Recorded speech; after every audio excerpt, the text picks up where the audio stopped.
Morning Coaches Show with Sports Director Jeff Blankman. Thank you very much, John, and good Saturday morning, everybody. Pizza Ranch Coaches Show for you here on 1380 AM, 95.1 FM KCM. Craig Rowetter, the head coach for the Carroll Tigers, waiting outside the door. He'll join us here in just a couple of minutes. We'll talk with Ryan Steinkamp of the Kemper football team, Thomas Nelson with the Kemper cross country team, Deb Danner with the Carroll swim team, Rusty Wintermote with the Kemper volleyball team, and Riley Ludwig, of course, as well with the Carroll volleyball team, all set to join us here this morning. Don't forget our player of the game banners. They're up on the Carroll Broadcasting Sports Network website, Facebook, Twitter, and Instagram pages from last night. Audio from our radio broadcast, the ESAC, the Kemper, and the Carroll games, all available on the Listen to Past Games on the website at sports.1380kcim.com. Our video broadcast of the Carroll ball game last night, available on the Carroll Broadcasting Sports Network YouTube page.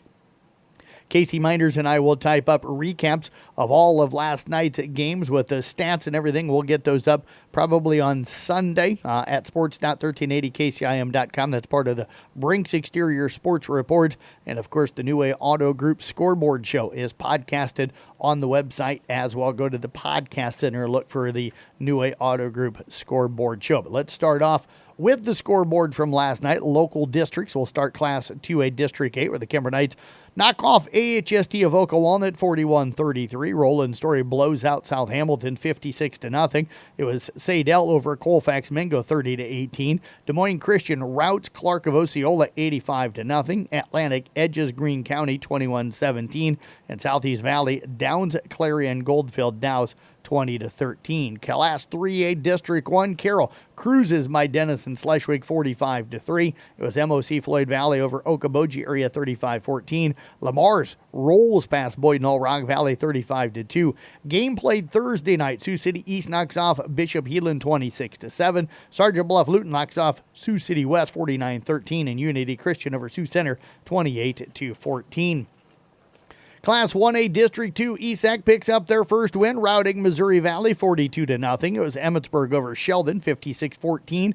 MVAOCOU over Manson Northwest Webster 20-16. Sioux Central, Sioux Rapids downs at Lawton Bronson 20-10. Western Christian flattens Pocahontas area 35-0. And Forest City takes care of Eagle Grove 47-14. Class A District 7. Riverside tops South Central Calhoun. Titans suffer their first loss 34-21. ICAM Manning also suffering their first loss, losing to Earlham 40-18. Number 1 ACGC downs Panorama 42-11. It was Grandview Christian topping Southwest Valley 39-22. 8-man District 1, Arweva beats up on Western Christian 42-0. They're now 2-1 on the year. St. Mary's of Remsen over West Bend Mallard 49-8. Woodbine rolls past New Alfonda 72-6, and Boyer Valley blows out West Harrison 53-0. 8-man District at 9. Audubon wins their homecoming game over Exira-Corn Kimballton 72-0. Collins Maxwell tops Coon Rapids Baird 28-20. Glidden Ralston over Colonesco 34-30. And St. Edmunds beats Baxter 74-24. We'll step away, take a break. Back with head coach Craig Rowetter coming up for you right here on the Pizza Ranch Coaches Show. When you need a quick meal or one on the go, your Carroll Pizza Ranch has great deals for carry-out and delivery. Order online and get 8 pizzas of Country's Best Chicken with potato wedges for only $20. How about 2 large pizzas for $25? Or get 2 medium single-topping pizzas, cheesy ranch sticks, and a cactus bread for just $20. Check out these deals and more at pizzaranch.com today and order hot and fresh. Pizza Ranch, located off Highway 30 in Carroll, open 7 days a week. Whoa, that's good. Pizza Ranch Coaches Show rolling on this Saturday morning, talking with the Carroll Tiger head football coach Craig Rowetter now. They pick up a huge win last night, dominating at Denison Schleswig to move to 2-1 on the season. The Tigers win it by a final of 45-3. And Coach, congratulations. Appreciate you joining us here today. And that one's got to feel pretty good. Thanks, Jeff. Yeah, it felt really good, especially after a year ago. The feeling we had after the game a year ago wasn't very good, and so all the credit goes to the kids. They really stepped up, executed the game plan, and finish from start to finish was just a physical game on our end, and it was really fun to see. What's it like to be a coach that sees a team go out and just physically dominate somebody the way you guys did last night? Because that's what you want. That's the style you want. You want to. You're not trying to hurt anybody, but you want to beat teams up. You want to let them know that you're there. Yeah, it makes calling plays a lot easier. I'll tell you that. There's, when you're running for, I haven't even gone through the official stats as far as figuring out yards per carry, but it had to be pretty good. Again, like I said last night, post game, it all goes to the offensive line. Those guys, Logan Menken and Noah Hinders, Gavin Holt, Mox Overding, Jaden Flug, those guys just, punished their guy off the line and made huge holes for everybody running the ball. So it was fun to see. How did the game open for you guys? Score right away, or did the defense come out, make a stop, and then you took charge from there? Yeah, no, we wanted the ball. I challenged our guys, from the results a year ago. We didn't run the ball very well. That didn't sit very well with me. So we made that a point, emphasis in practice. We kind of got the look we thought we'd see with, they started with the too high safety look, but we took the ball and marched it right down. I think it was 6 plays, maybe not quite 80 yards, but all on the ground. We just, ground and pound and punched it in, and that kind of set the tone. I think our defense came out, fired up from that. They got a couple first downs, I think, but ultimately gave up no points, and then we went right back to work offensively with the same game plan, just pounding it right down them. Big plays at all, Coach, or was it just pretty steady, 6 yards here, 8 yards here, 5 yards there type of a thing? Yeah, it was a lot of 8 to 10 yard chunks, and then we didn't throw the ball a lot, but when we did, it was kind of the the low play action, and then Owen Clucky, I think he had 42 or 40. I'm going to get the end. Is either 42 and a 64 or a 44 and a 62 yard touchdown reception, and again that just came from everybody coming up to stop the run, and the tight end and the wingback just kind of released down, and Carter could have probably picked whoever he wanted. There was, I think, 3 options that were pretty wide open. But again, that just all stemmed from the effectiveness of the run game. I know I heard you last night on the New Way Auto Group scoreboard show. You were talking about the relationship of Carter Essick and I think Owen Clucky, and you said I think they'd been playing catch with the football probably since they were born. That's got to be fun to see 2 guys maybe have that kind of a relationship. Yeah, it is, and they, and Owen does a nice job blocking for us too. Plus, he has to play some defensive end on defense. So, but anytime you get that little, I kind of term it as like a security blanket, and a lot of times that tight end position is that for a quarterback. If there's a check down or just a drag that it's probably going to be there and open. And there's, like I said, we didn't have to throw the ball last night. We chose to, I guess, and usually that's usually when it works out the best. 38-0 at the half last night, Coach. What was the message to the guys going into the second half, being you already had it at continuous clock? Finish. I congratulated them on a physical half, in which we did the week before too. I thought, against Gilbert, that was a physical ball game. And I said, now the difference is we're going to finish this one, and so there's no kind of have the foot on the throat, and there's not any letting up this time. So, and the kids answered the bell. They, ended it on a high note, and so that's basically all the message was at halftime is just make sure we finish this. Anybody shine individually for you carrying the ball? Taden Peterson's been running it really well. I'm assuming he had pretty good numbers last night. Yeah, Taden ran it well. Carter Essick, actually, we ran some quarterback ISO with him, and he probably was, again, pretty close to 10 yards a pop. I usually get into this trap every time, too. I wanted to get Reese Zigman some carries, and by the time he had a couple, I know he had one counter play that went for 12 or so, but it just we probably didn't get him the ball enough again. Or by the time we could have, then it probably wouldn't have looked so good with the score being what it was. So you're kind of, in a rock and a hard spot there as far as wanting to get some of your guys some touches and stuff, and then also trying to still be respectful on the score.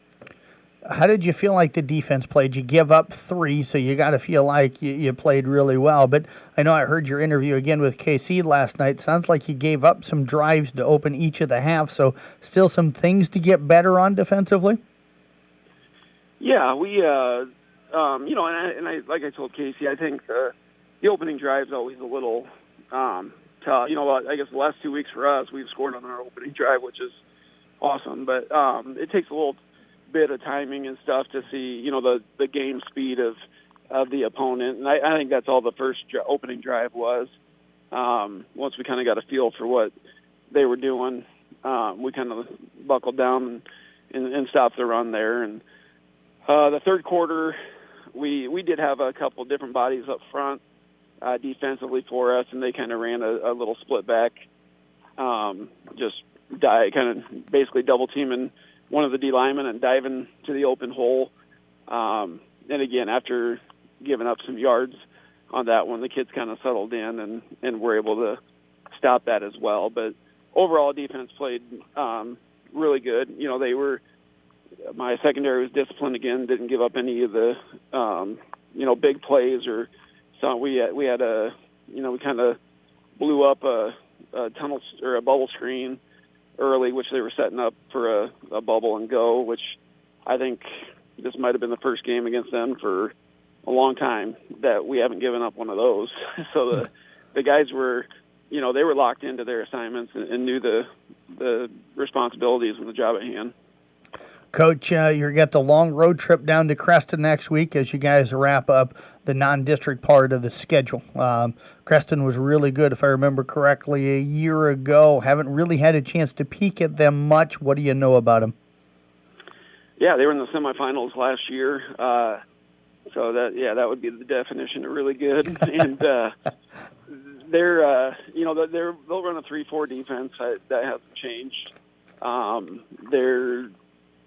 They do have their main running back is back off the team from last year, and then there's some new pieces there. So we're gonna, they'll run him even in Wildcat and stuff like that. So we'll have to for sure be prepared for that. And we haven't seen too many 3-4 defenses, especially against our offense. So that'll be a little bit different as far as how we're going to block that. But it'll be a good, I think, a good final non-district test for us before we hit the ground running with our district slate, which won't be a cakewalk by any means. What has stood out for you before you get into districts? I know you don't want to look past Creston next week, but what has stood out for you about the early part of the district for you guys? It's kind of fallen into place like I thought it would. Which is good, especially up front. I knew we had experience in the offensive line. They were all on the fire last year, so there's not a whole lot of stuff that surprises them. And we can make adjustments are pretty easy to make, and they're smart. So it's a good combination. And again, having this first time I've ever had a quarterback since I've been head coach. It's the first time having a returning quarterback. So Carter, he kind of knows what I'm looking for and sees some things. Even last night there was on one of our PATs, we kind of do a swinging gate, and I'm yelling out what I want Carter to do, and he comes back to the sideline. He's like, "What were you yelling about?" I was like, "I was yelling and he goes, "Oh yeah, I saw that, so I ran that anyway." I'm like, "All right, good." so we're on the same page more often than not, and and that goes back to special teams too. We're going to shore up we've gotten a little more pressure than I would like on PAT field goal. But other than that, last night we blocked Kane Luters ended up with just a sophomore for us. He ended up with a touchdown off a blocked punt last night. So, special teams, we drill those every day in practice. That's been an emphasis, and it was kind of nice to get that special team score last night as well. Well, Coach, as always, appreciate you joining us. Congrats on a huge win last night. Best of luck wrapping up the non-district schedule down at Cresta next week. Thanks. Yeah, we're again off to volleyball today, so I'll be up at Rockwell City just for a little tournament. But yeah, we'll see you. We'll see you there here in a little while. Yep, on the way, and I'll have my iPad in tow and be breaking down some film. So, but no, we appreciate all the coverage, Jeff, and as always, go Tigers. You bet. Head coach again, Craig Rowetter with the Carroll Tigers. Back with more on the KCIM on the on the Pizza Ranch Coaches Show. From your first sunrise to the sunset of life, we are with you through life's journey. Social Security, securing today and tomorrow. Visit socialsecurity.gov. Produced at U.S. taxpayer expense. Back here on the Pizza Ranch Coaches Show, talking with Kemper head coach, of course, Ryan Steinkamp. The Knights pick up a 41-33 victory last night down against 6th-ranked AHST Avoca Walnut in Class 1A. They moved to 2-1 on the season. Coach, got a chance to talk to you after the game last night. What a game. That was kind of an exciting one. Your largest lead, 14, never trailed in the game, tied twice. But what kind of an exciting game that went back and forth last night? Yeah, I'm sure the spectators really enjoyed it. I'm not sure if it's as exciting on the sideline. My heart rate definitely got up a few times. But no, it was a fun game. It was high school football games too, and it takes a lot to win to win those close games. So just happy for our kids that they worked hard and came out on that winning side. What's it like on the sideline? You mentioned that the heart gets rolling a little bit, but what's it like on one of those where almost every time, I think there was 5 straight possessions, you guys 3 times, them twice, where you guys scored? And I mentioned it on the air last night, and even in our interview for the Pizza Ranch Coaches Show last night. Man, it seemed like a lot of times it was 3rd and 14 and somebody would score. It was 4th and 10 and somebody would score a touchdown. So it was almost big plays that were getting created after the defense had played pretty well. Yeah, both sides, a lot of big plays too. I think you can do. Both teams had those capabilities where you didn't relax on 3rd and 10 on the other side of the ball too. They definitely kept on your edge your seat a little bit. The Sukup kid didn't play for them last night. They're starting quarterback, so they moved the Sternberg kid, who's an outstanding runner, and we saw that last night kind of into a wildcat role. Did that change at all what you guys wanted to do or what the thought process was defensively? A little bit. They really kind of ran the same offense that we kind of anticipated to do. The problem was that instead of handing it off to the Sternberger kid, he was taking and getting an extra blocker. So it definitely wasn't not. The Stuco kid's a really good player, but it definitely wasn't ideal having them direct snapping it to their fastest kid and just letting him run. And you mentioned last night that gives them an extra blocker, to be able to have. How much did that help with him? He showed some good patience to be able to find those creases, and then once he did, he was able to kind of explode through them a few times. Yeah, because, he was the guy that was making the reads. Now he had a lot of choices. Beforehand, he was the one cutting across. Either quarterback gave it to him or took it. Now he kind of had 2-3 options, cut it back, hit it up the middle, or bounce it himself. So there's a few times where we defended it great, and then he just bounced it, made some moves, and he was a tough kid to tackle. What did stand out for you about the way the defense played last night? I know you give up 33, but there had to be some things that you liked. Just the ownership. We definitely a couple of their touchdowns it was our mistakes. They made the play, but we know that our kids knew they messed up too, and they owned it, and they made the adjustments the second half.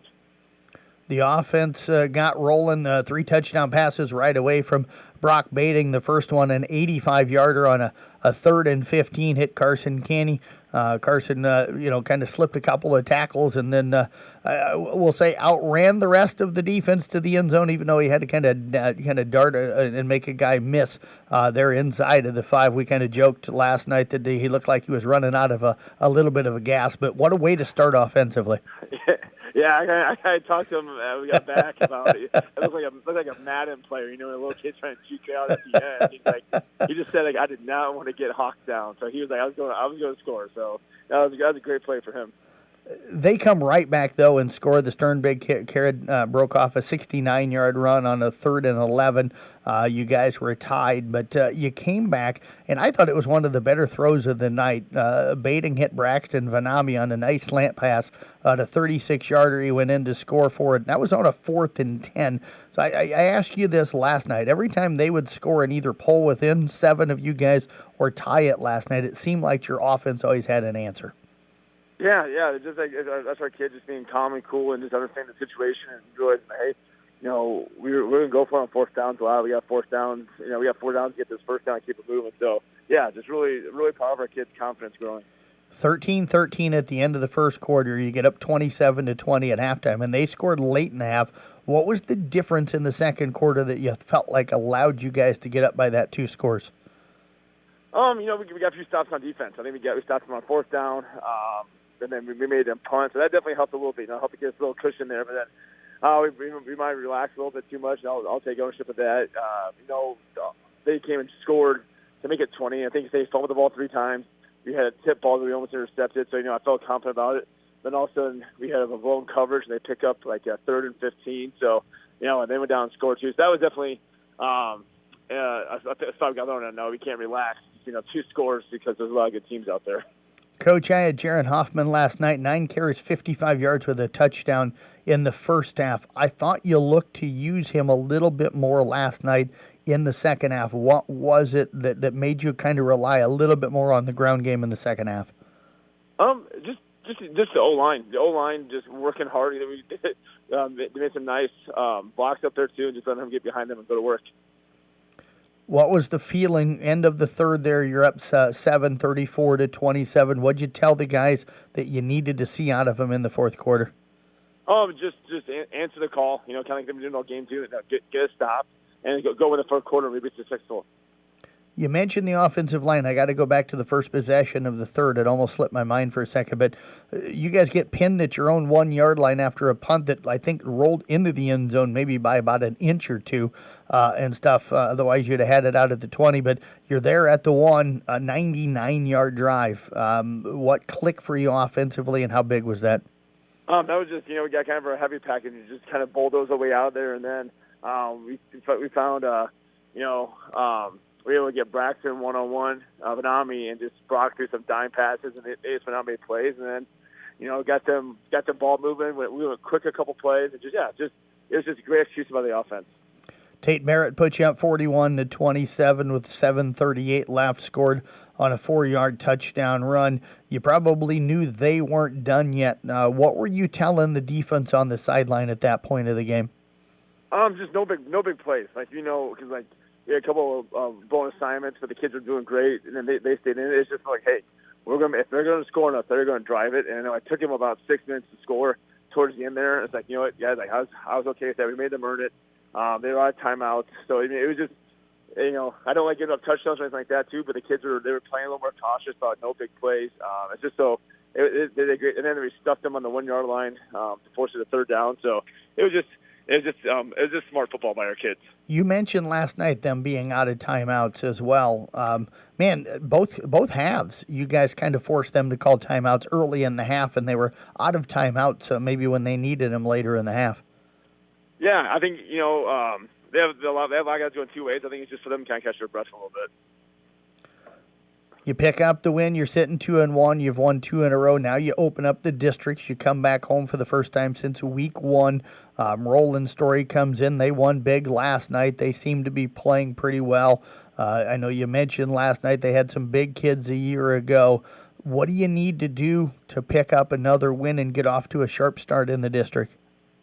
Just stay on this path of, growing each game, playing physical, tackling, blocking, keeping it simple. And then, a lot of it is just getting better each week.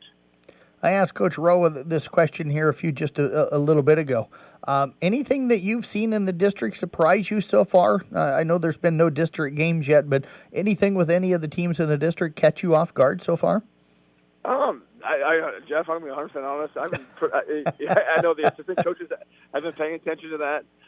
We have scouting stuff done, but they kind of know, I don't want to be focused. When I say that one game at a time stuff, I'll let them kind of start getting the the homework done on the other guys. And I've seen scores, but no, I mean, not really. I know it's just kind of, I haven't gone and looked at comparison games or anything like that too, but I know that, Rolling Store's going to be a good team, tough team, and that should be a great matchup. Coach, I got to give you a little bit of a hard time. I saw you trying to jump and touch the goalpost last night. How much did Coach Vaughn help you get up there? None. He was a terrible help. And I don't know if those field goal posts are regulation because I came up short. So I need to talk to the school there, let them know that. I did notice you got it though when you took the hat off. Yeah, that doesn't count though. I got to do better. I got it last week, so I got work to do. All right. Well, we'll get you in there doing some box jumps to work on that vertical jump. How's that? That sounds good. Yep. All right. Head coach again, Ryan Steinkamp with the Kemper Knights. Again, they pick up a 41-33 victory last night on the road at AHST Avoca Walnut. We're back with more from the Pizza Ranch Coaches Show here on KCIM.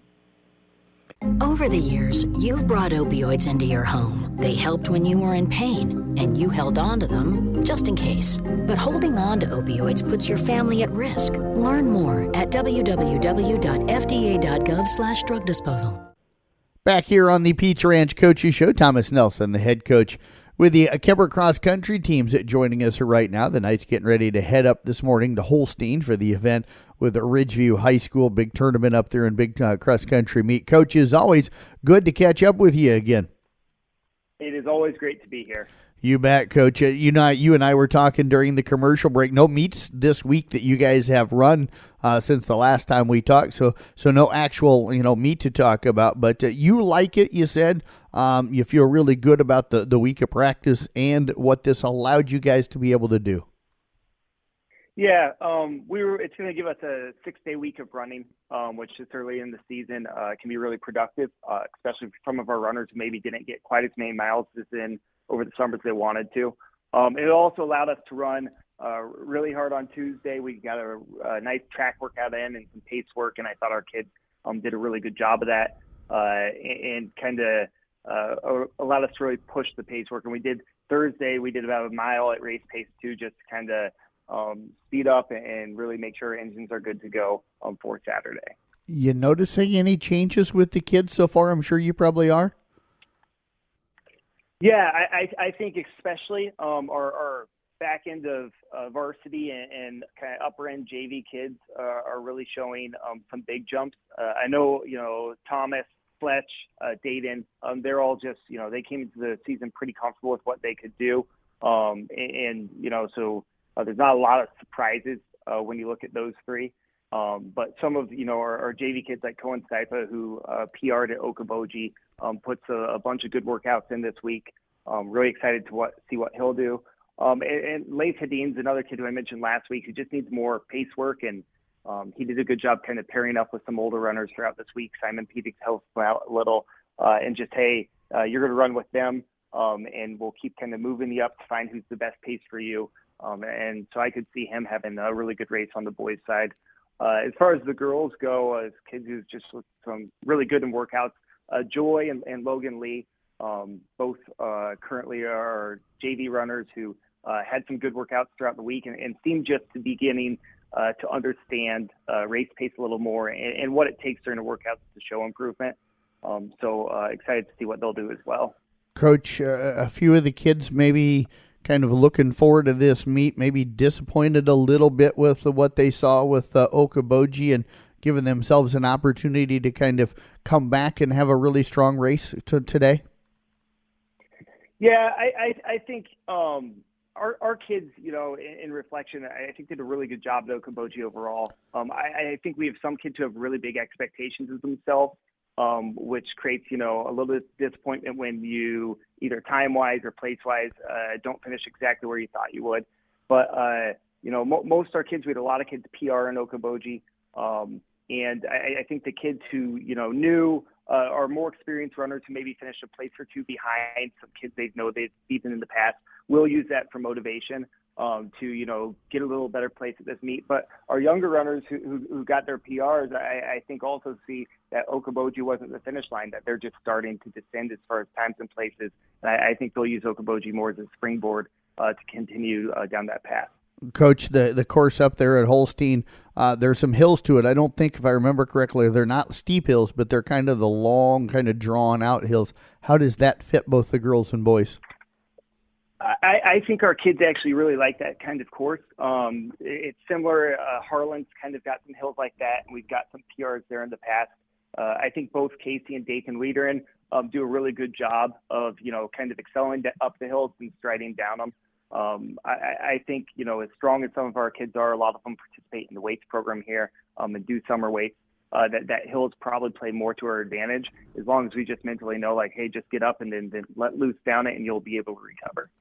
Sounds like a really strong field for the boys again this week. I think you said 11 schools will be running against them for varsity, and 5 of those ranked teams right now. Yeah, it's kind of another great opportunity for us to run against really good competition. And in the past at Glenwood, at Okoboji, where there's been a bunch of ranked teams at both places, it's helped us run pretty good times. So whether, that means we finish in the middle of the pack, back middle, or upper middle, either way, as long as it leads to us running our best times and competing against other good schools, we think that's phenomenal. Coach, I tell you what, looking forward to it. Weather should be pretty good. You guys kind of liking what you're hearing for the weather forecast? Yeah, I think the weather's going to be great. And we actually had 2 morning practices this week. We went Tuesday morning. We went Friday morning. So we've actually been doing morning about 2 or 3 times a week this entire year for a variety of reasons. And I think our kids do really well at that time of day. So I'm really excited to see what we can do. As far as the girls go, what's the strength of the meet look like for them? There's another 4 or 5 ranked teams on the girls' side. So it's going to be really competitive as well. The middle of the pack should be really interesting just because, in such a big race, you're talking about 200 plus kids. 10 seconds, 15 seconds makes a big difference in place. So it's going to be a good kind of mental toughness check for us as far as like, hey, can we be the ones who stay strong and pass people that last half mile and try to get those 10, 15 places better, or are we going to fall back? And I think, Addie, Shelby, Sophie Tidgren, they've got a lot of experiences in these races now, and I think that'll work good for them because some of our races, they get a little spread out or strung out in the middle of the pack where there's not someone, 10 feet ahead of you that you can speed up and pass. So I'm expecting really good performance from those guys as well as Casey. Well, Coach, as always, we appreciate all the time. Best of luck coming up and enjoy the rest of the weekend. Thank you very much, and have a great weekend, too. You bet. Head coach again at Thomas Nelson with the Kemper Cross Country teams. More coming up next right here on KCIM. When you need a quick meal or one on the go, your Carol Pizza Ranch has great deals for carryout and delivery. Order online and get 8 pizzas of Country's Best Chicken with potato wedges for only $20. How about 2 large pizzas for $25? Or get 2 medium single-topping pizzas, cheesy ranch sticks, and a cactus bread for just $20. Check out these deals and more at pizzaranch.com today and order hot and fresh. Pizza Ranch, located off Highway 30 in Carroll, open 7 days a week. Whoa, that's good. Casey Miners, Carroll Broadcasting Sports Network with you here on the Pizza Ranch Coaches Show Saturday morning, and I'm joined with Carroll swim coach Deb Danner. And Deb, you guys got your season kicked off on Thursday. Finally after a long-awaited break. You've only had 4 girls swim so far for you. Really, what did you see from them against Des Moines Lincoln on Thursday? They did a fantastic job. They swam their hearts out. They had fun doing it. They looked really good. We have a few things to work on, of course, but not knowing what they were going to do, they didn't know what really to expect, never having seen a high school meet before. Mm-hmm. So, I think they enjoyed it, and it was fun watching them. And, I think the meet went very well for them. It's 4 freshmen for you.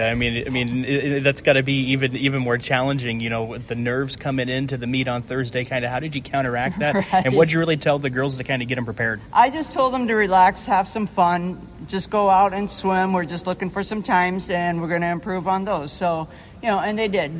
These are 4 girls that really get along well together. So, they have fun in practice. So, it was easy to get them to relax. Do you find it's been easier this year between years and past where you can work with the girls individually with such a small number? Yes, no. My bigger numbers usually had some seasoned swimmers, so I really didn't have to work with them that much. So it was nice having that. But yeah, we work a lot of one-on-one with these girls, just trying to get their technique down. Just different things, how they're breathing, how they're turning, their starts, everything like that. So yeah, it's been easier to work with them one-on-one, but it would be nice to have a little bigger team. But you know what? The girls did great. They're happy with their team, and they're happy with how they're doing. With such a young group of girls, what's been kind of the focus and practice for you that really led up to that meet on Thursday? Okay, so this past week, everything has been focused on this is what we're going to expect at a meet. This is how the meet is going to go. This is, we ran through the meet. This event is going to start. So we would swim that event, and then we'll take a little time and we'll swim the next event. And all week we just kind of talked about the expectations of how a high school meet is run.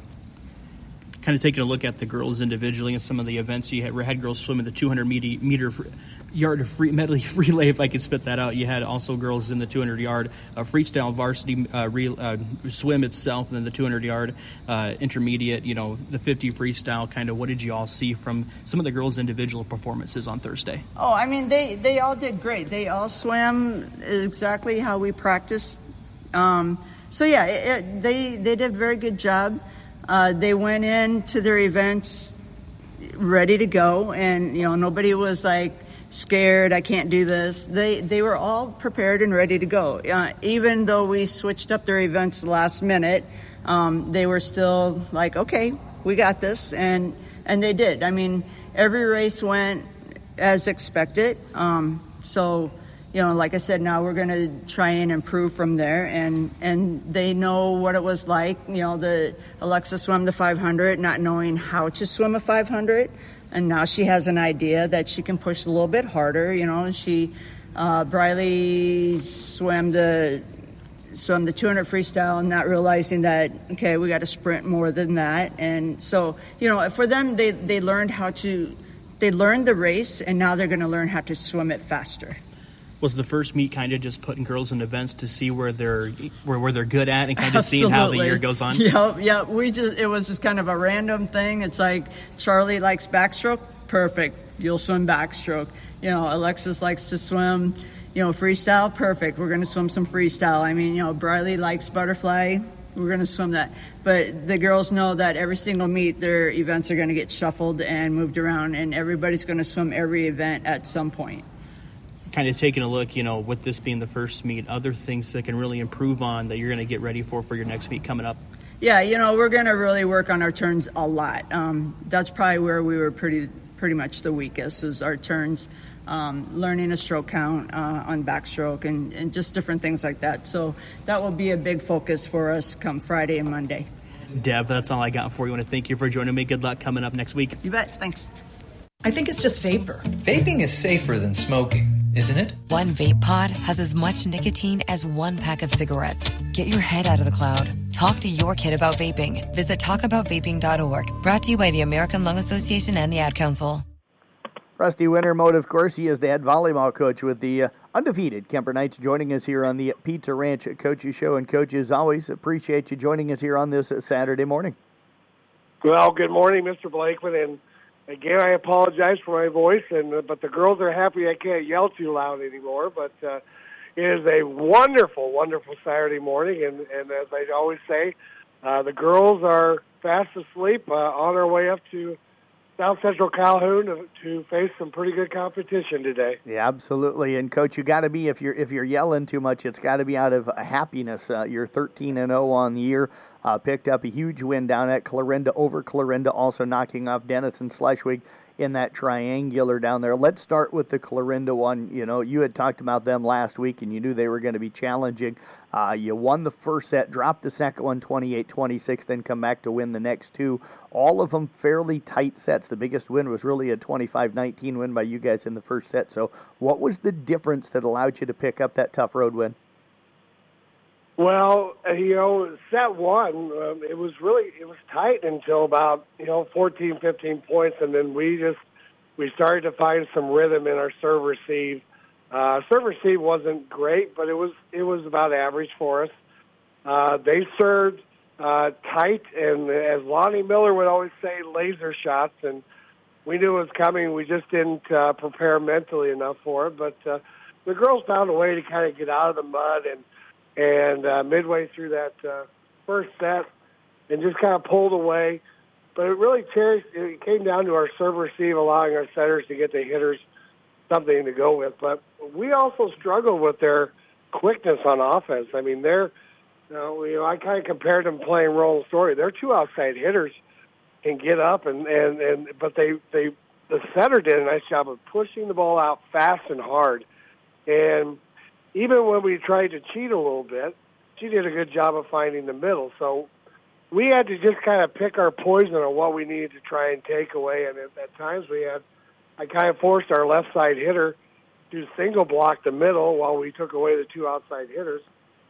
In game two, nothing against what, Clarinda was doing. It was a matter of what we weren't doing, and we were not serve receiving very well pretty much the whole match. And then her serve was off dramatically in that second game. I think we missed 6 serves, but there was a point where it was a tie ball game, and we missed 4 in a row, and then they would get a point. And then finally Brianna came up and ran off a run, and we tied it at, I think, 24, and it went back and forth from there, and they ended up winning 28-26. And then game 3 and 4, we really, game 3 was back and forth again until about 14 or 15, and then Elsa and Bree and those girls got on a roll with serving. But we did a great job of serve receive in 3 and 4, and then 4, we just kind of took control from the very beginning, and they ran out of a little bit of gas because we finally in 3 and 4 started to show our will on the block and got more tips. And we took away line. They tried to go down line. We would get a better job of blocking it back in, or they would hit it out. And then Kaylee Simons and Brooke and Bree all did a great job of taking angle shots away from them pretty much in game 3 and 4. And but we knew going into it was going to be tight. It really was, because they showed Lewis Central. They had Lewis Central beat in pretty much every game, but Lewis Central found a way to win them. And so we knew that it was going to be a battle, and it was a battle last year, because I don't recall really blowing them out because they were quick. But our block finally started to take over, and serve receive did a great job. And then serving, we had quite a few aces that I didn't think we didn't really plan on. So that was kind of that match, and it was fun to see the girls survive, and as we always say, survive and advance to the next match, learn from it. What did we do good? What did we do bad? And really, it was a matter of, because I had no voice, the girls just had to really come together and decide what they wanted to do. And it was good to see our leaders, our setters, and our captains make discussion on the court about how we had to make corrections. So that's what's fun about this group, the grit and then the leadership from the captains and setters. Coach, you mentioned the block, Zoe Bruning and Olivia Schinkelberg, both with 4, so they had outstanding nights. But I look at the hitting. Mariah Hutenaut, just a freshman, 14 kills to lead the team, nobody else in double digits. So looks like you had to lean on her a little bit on the offensive side? Well, I don't know if we necessarily lean. That's just what they were allowing us to do. We're always going to count on Mariah and Colby, especially on the outside. And we really kind of tell them, you're not freshmen anymore. And you know what? As we've gone through some tough matches, and we've gone through some matches that are, not as tough for us, they have found a way to create different shots. And that night, we really had to work on them coming up with different shots to take advantage of what they were not doing, which allowed Mariah. But take Elsa and Carson. They did a good job of, it looked like Mariah had a lot of hits, but that's what the blocking was allowing us to do on the other side. And both Elsa and Carson did a great job of, going to her. And you know what? The one thing that they are starting to understand, even when they have downtime, is that these girls trust him. Otherwise, I don't think they would go to him as much. As we know, as setters get used to hitters, and if hitters are putting it down, if it's not broken, go to it. And Mariah and Colby, they had a better night than most hitters just because of what Clarinda was trying to take away, because they were trying to take Bree away. They didn't allow Bree to do much, and that kind of showed in the stats. And even though it moved Bree around, they just focused on her and made my outside and right sides beat them. And so, that's you can say we leaned on them, but I think the tail of the game was that they forced us into it, and they just responded, which is what we needed, especially in game 1, 3, and 4. 2, we went to it, but it just didn't have much success. But then once we got into the flow of 3 and 4, we were running a little bit quicker offense with Mariah, and they struggled getting over on the block because they tried to block them one-on-one, and it just didn't work for them. So, again, Elsa and Carson do a good job of distributing and taking advantage of what we talk about, what their blockers are doing, but they're all gamers. But it's fun to try and lean on them because, again, they haven't responded like they're new to the game and being freshmen. They've responded like they're part of the whole routine and the system that is there in front of them.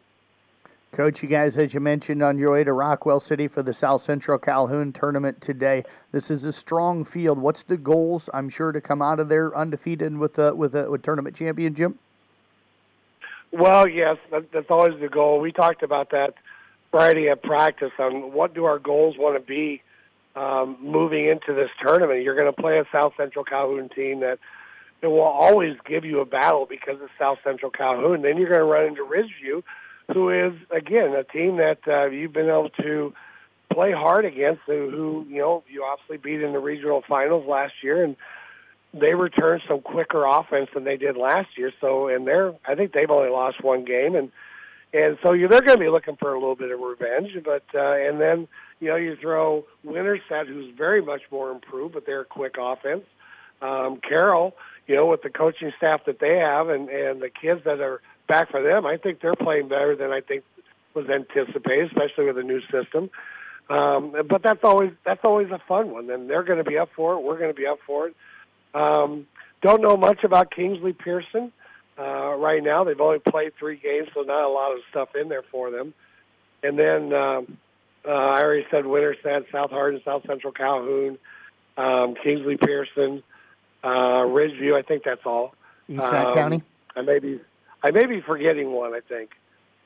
Well, but again, the goal for them, as they talked on Friday, was that they wanted to improve their serve-receive reception from the very beginning of the day. They wanted to make sure their average from a 1 to 3 was above, 2.4, and they wanted to really.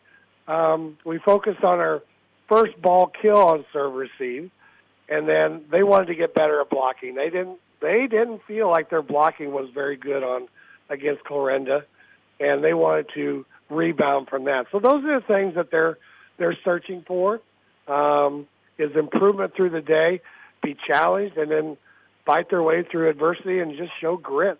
And but try and have fun while they're doing it, and enjoy the moment because, again, we're already halfway through the season, and not a lot of time to really throw in a lot of new stuff. So they're going to focus on everything that we've been doing and get better at what we're doing and try and keep it as simple and silly as possible. Well, Coach, we appreciate you joining us here, even with the voice leaving you today. Best of luck. We'll see you up in Rockwell City a little bit later on this morning. You betcha. Looking forward to visiting with you, and you drive safely, and, go Knights. Absolutely. Head coach again, Rusty Wintermote with the Kemper Knight volleyball team. Back with more from the Pizza Ranch Coaches Show right after this on KCIM. Most people out here think that taking care of one another is important. And most people would step up for a neighbor going through a tough time. Most people around here help out friends and family when they need it. But the funny thing is, most of us won't look for help when we need it. Talk to someone if you're struggling with mental health, because most people out here really care. Find more information at loveyourmindtoday.org. That's loveyourmindtoday.org. Brought to you by the Huntsman Mental Health Institute and the Ad Council. Riley Ludwig, the head volleyball coach with the Carroll Tigers, joining us on this Saturday morning. Of course, it is the Pizza Ranch Coaches Show. And, Coach, it's always good to catch up with you. Appreciate you joining us. Yes, thanks. You bet, Coach. Just one match for you guys this last week. Traveled over to ADM on a Tuesday night. Played well the way it sounded, especially in that first set, falling 25-21. But do end up falling at 3-0. As you look back over that matchup, how did you feel like things went, and what did you and the team do well?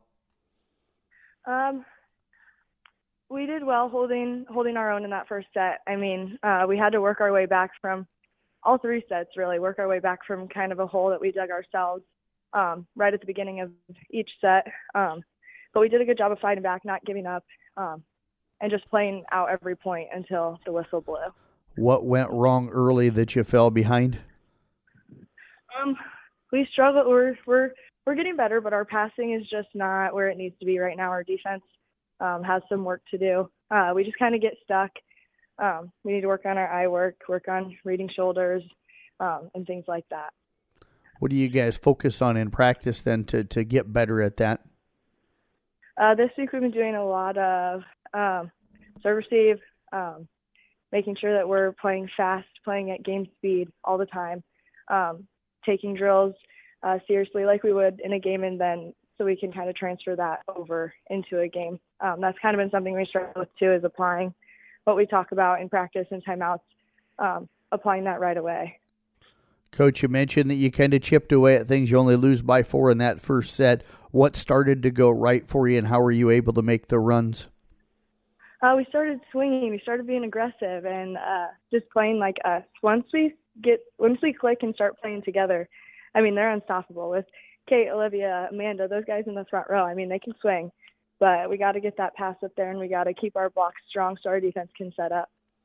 Coach, you talk about swinging well. Caitlin Aiden hit 368 for you the other night. What have you seen from her, and what went so well for her at the net?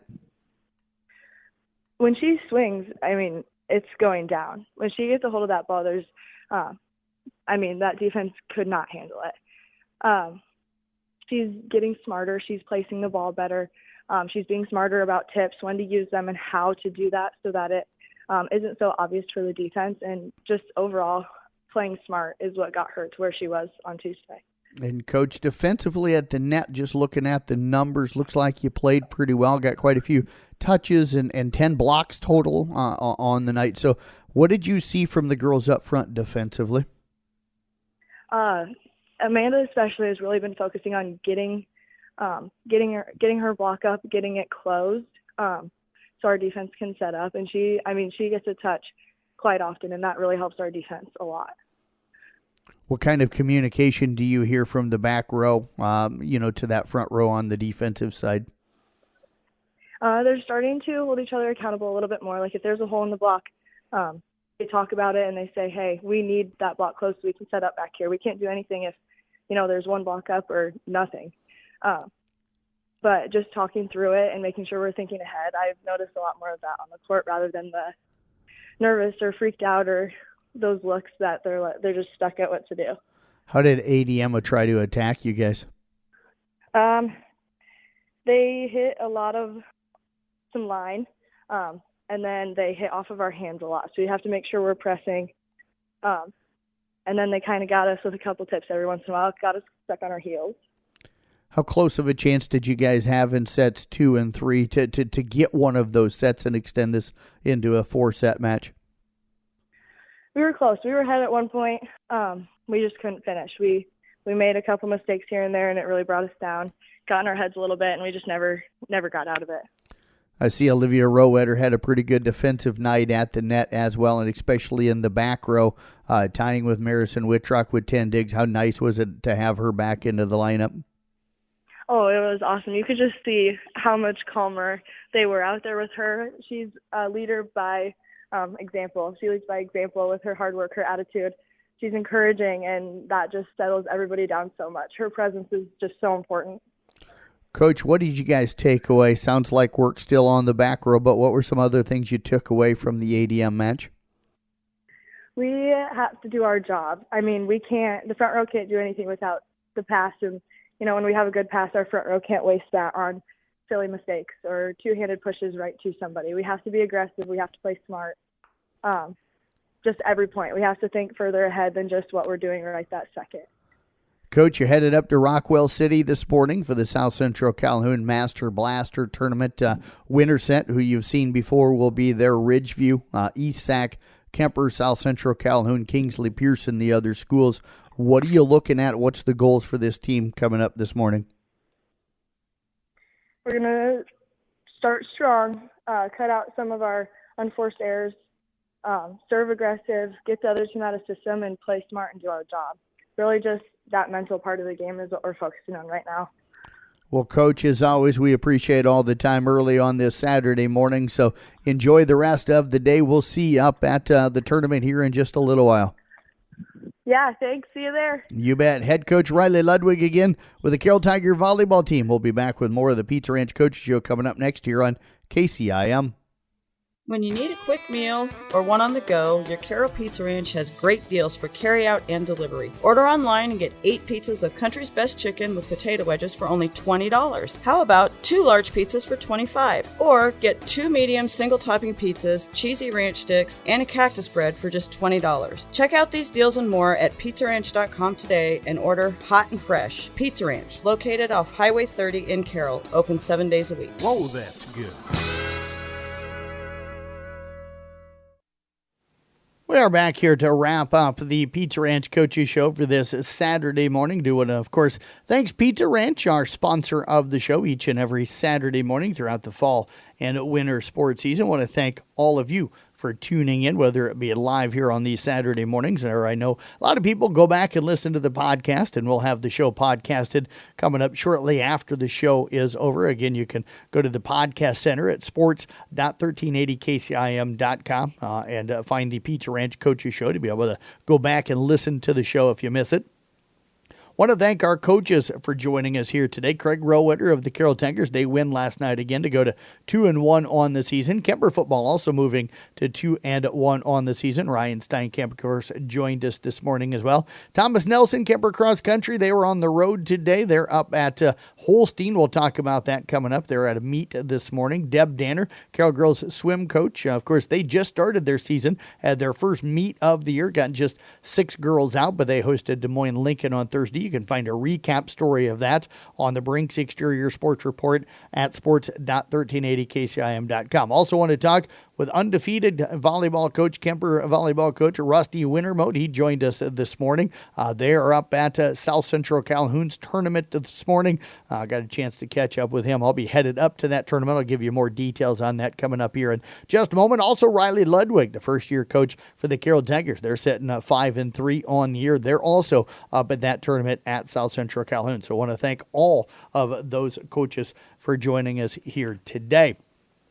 Taking a look at that local sports schedule for you today. Mentioned South Central Calhoun Volleyball. They're hosting what they call their Master Blaster Tournament today. It's up in Rockwell City. Got started at 8 o'clock this morning, so I'm not going to be able to make the very start of that, but I will get up there for a little while here today. But the local teams that are up there, along with South Central Calhoun, is Carroll, also Kemper, and East Sac County. Kingsley Pearson's there. Winterset is there. Ridgeview is there today, and there's one other team. I'm drawing a blank on who that is, but that should be a strong tournament up there today. We'll get a lot of answers from some of our area teams, so looking forward to getting up there and covering that tournament today. And I'll type up a recap story from all of the matches involving Carroll, Kemper, East Sac, and South Central Calhoun. Hopefully get that done tonight. It'll be once I get all the stats from all the coaches and get all that plugged together, but I'll try to work on that later on tonight, of course, and again, I'll get that up on the Brinks Exterior Sports Report at sports.1380kcim.com. And again, that tournament up at Rockwell City. I'll also write a recap for our only cross-country meet of the day today. This one taking place up in Holstein, up at Ridgeview High. That run on the golf course there just as you come into town. That is scheduled to have started at 9 o'clock or start here at 9 o'clock this morning. A host of our area schools up there today as well. The girls and boys teams from Arweva, East Sac, IKM Manning, Kemper, and South Central Calhoun all running up there today. That's junior high run. They also have have JV and varsity running it together. Quick look at next week's football schedule for Friday. Carroll's at Creston on KCIM with Nick Brinks. That one on Kick 106.7. Kemper hosting Roland Story with Tom Hawkap. That's on KCIM. You got Audubon at St. Edmund with Casey Minders. That'll be on 93.7 KKRL. All of those start pregame at around 6:25 with the kickoff at 7 o'clock. The rest of the schedule for next Friday, Emmetsburg will be at Esac County. South Central Calhoun going to ACGC. ICAM Manning entertaining Riverside. Arweva home to West Harrison. Coon Rapids Bayard hosting Caminita, and Glen Ralston. When you need to know, KCIM is the place to listen on 1380 AM and 95.1 FM. This is KCIM Carroll.